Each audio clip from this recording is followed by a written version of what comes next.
Kementerian Keuangan ya, atau Menteri Keuangan, nanti kita lihat ya, kami biasanya pejabatnya, maka nanti kita akan lihat apakah kemudian Pengadilan Negeri Jakarta Selatan ini akan mengabulkan permohonan ganti rugi itu atau tidak. Sekali lagi, bukan soal besarnya jumlah, tetapi ini soal martabat ya. Setelah kita dimenangkan, tentunya konsekuensinya adalah mereka harus dihukum untuk membayar ganti rugi dalam tanda kutip ya.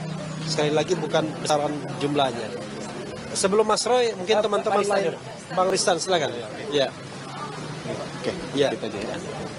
Oke, di tengah. Nah, terima kasih melengkapi apa yang disampaikan Bang Era tadi, bahwa memang tadi disampaikan oleh Hakim Tunggal bukan ditolak ya, tidak diterima karena Belum diterima. kurang pihak. Kurang pihak ini adalah Menteri Keuangan ya.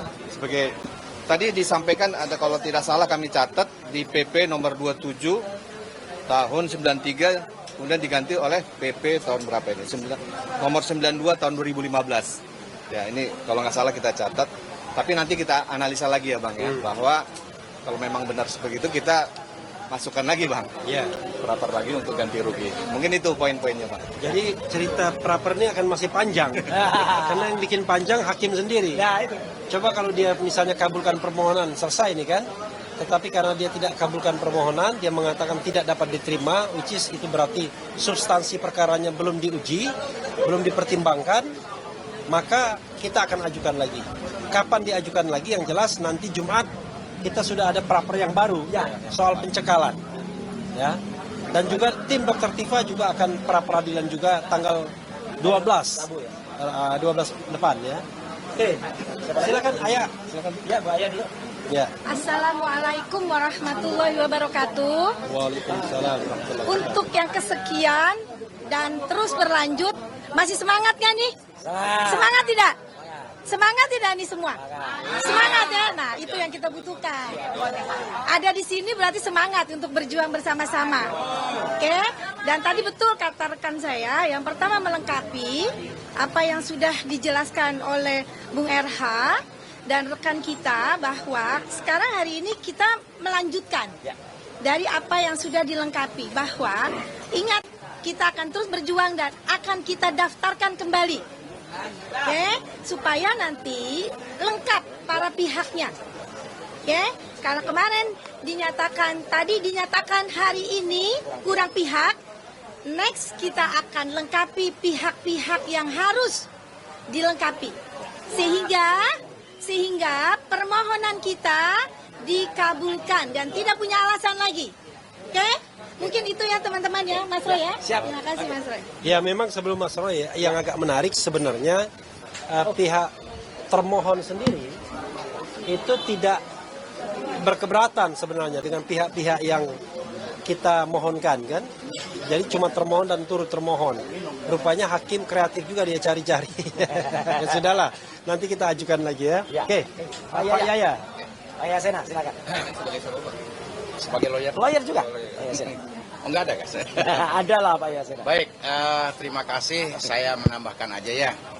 Jadi kalau yang namanya kita menuntut suatu pra-peradilan itu memang ya tidak selamanya akan sesuai dengan keinginan kita, permohonan kita.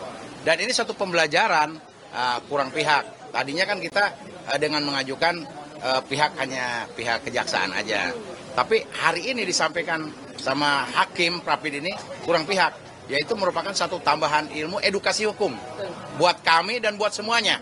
Ya, berarti ganti rugi itu ada, kan gitu? Kan kita harus tahu ganti rugi itu ada.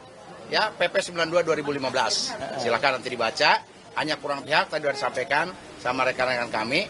Ini akan kita lanjutkan apa yang menjadi pertimbangan hakim tadi.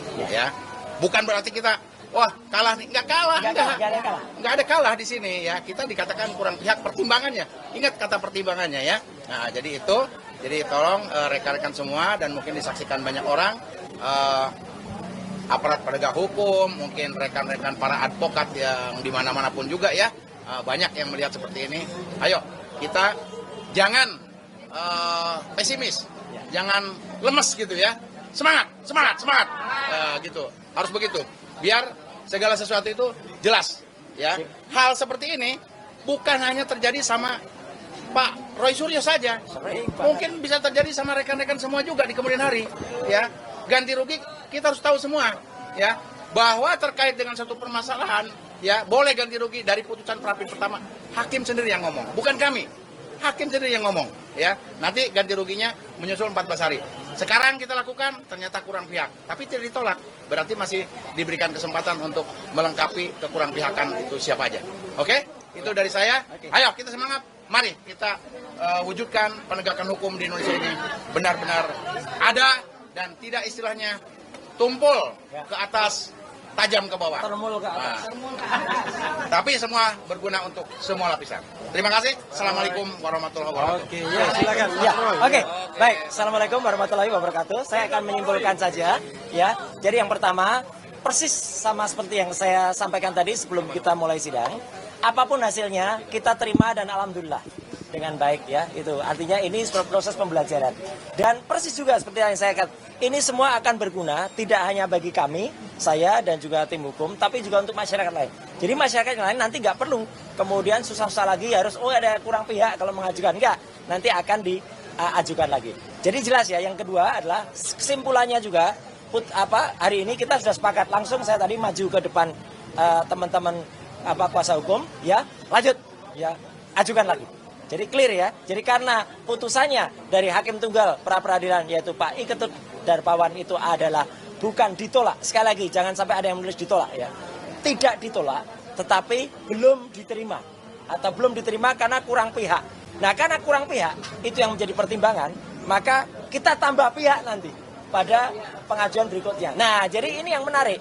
Karena kita akan tambah pihak, maka nanti akan ada pengajuan lagi. Dan pengajuan lagi itu tentu saja akan kita ajukan setelah pra peradilan yang keempat. Apakah setelah peradilan yang keempat itu pra peradilan yang kelima? Belum tentu juga. Setelah angka 4 bisa 5, bisa 6, bisa 7, bisa 8. Ya, nah jadi itu clue dari saya. Ya, yang jelas kita besok akan mengajukan pra peradilan yang keempat yaitu tentang cekal dan tentang adanya aturan-aturan yang saling sengkarut. Nah, jadi boleh kita juga mengkritisi di sana saling sengkarut. Ini juga saling sengkarut ternyata. Kenapa? Kesalahannya sebenarnya bukan dari kami. Karena belum ada peraturan pemerintah yang mengatur hal itu. Maka kemudian dikembalikan ke Kementerian Keuangan. Coba sudah ada peraturan pemerintah yang mengatur. Mungkin di situ sudah ditunjuk. Peraturan pemerintah nanti yang bayar siapa? Yang bayar siapa? Karena belum ada yang bayar, ini ditarik ke induknya yang punya kas negara ini, yaitu Kementerian Keuangan. Nah, itulah makanya kita akan ajukan lagi, yaitu kasir negara. Jadi ini jelas ya, bukan ditolak, tetapi karena kurang pihak, maka belum disepakati. Nah, ini yang penting, yang terakhir, yang tadi disampaikan oleh Mas Refli Harun adalah apa? Siapa yang mau bermain panjang? Bukan kami. Kami itu pengennya juga segera cepat ini selesai, cepat praper berikutnya. Praper berikutnya selesai, cepat praper berikutnya. Nah, ternyata prapernya dimainkan. Ya, masih ada nanti kurang pihak. Ibaratnya kita main kartu, ya. Hakim sekarang memunculkan kartu itu kan ada as, ada king, ada queen, ada jack. Jack itu yang terkenal ya, Jack. Siapa itu Jack? Nah, hari ini hakim memainkan Joker, kartu yang tidak kita ada. Jadi Jokernya keluar hari ini. Download Tribun X sekarang, menghadirkan lokal menjadi Indonesia.